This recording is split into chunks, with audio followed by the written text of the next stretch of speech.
शहर से आया लड़का आरव मेहरा जब भैरवपुर गांव पहुंचा तो उसे सबसे पहले सन्नाटा महसूस हुआ।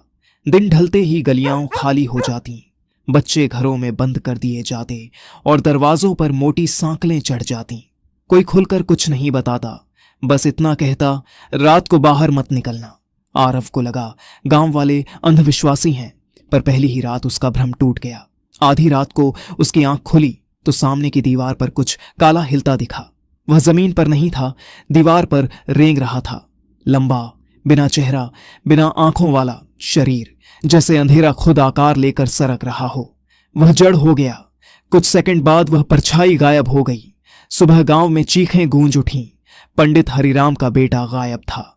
कमरे की दीवार पर काले जले हुए हाथों के निशान थे, जैसे किसी ने अंदर से निकलने की कोशिश की हो।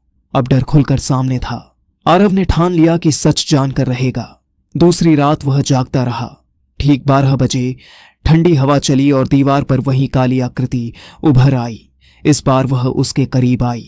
फुसफुसाहट गूंजी। मुझे न्याय चाहिए, आरव ने हिम्मत कर पूछा। कौन हो तुम? तभी उसके दिमाग में जैसे किसी और की यादें भर गईं। भीड़, अपमान, रोती हुई एक औरत।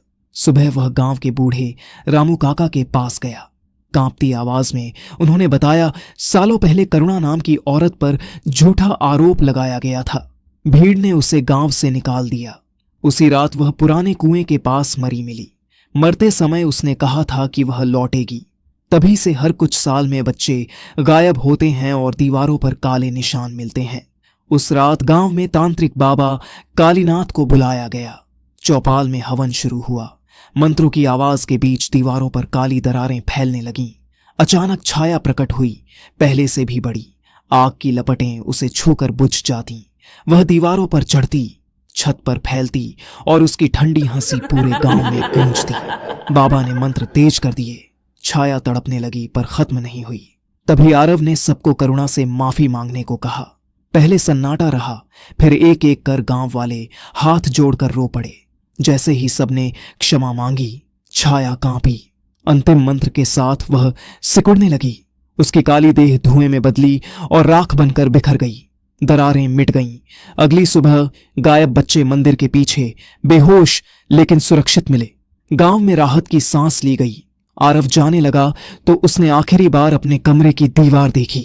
सब सामान्य था। वह मुड़ा ही था कि दीवार पर बाल जैसी पतली काली रेखा उभरी।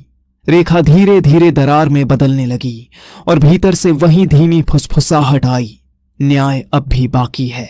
आरव के कदम ठहर गए और बाहर फिर से सन्नाटा छा गया।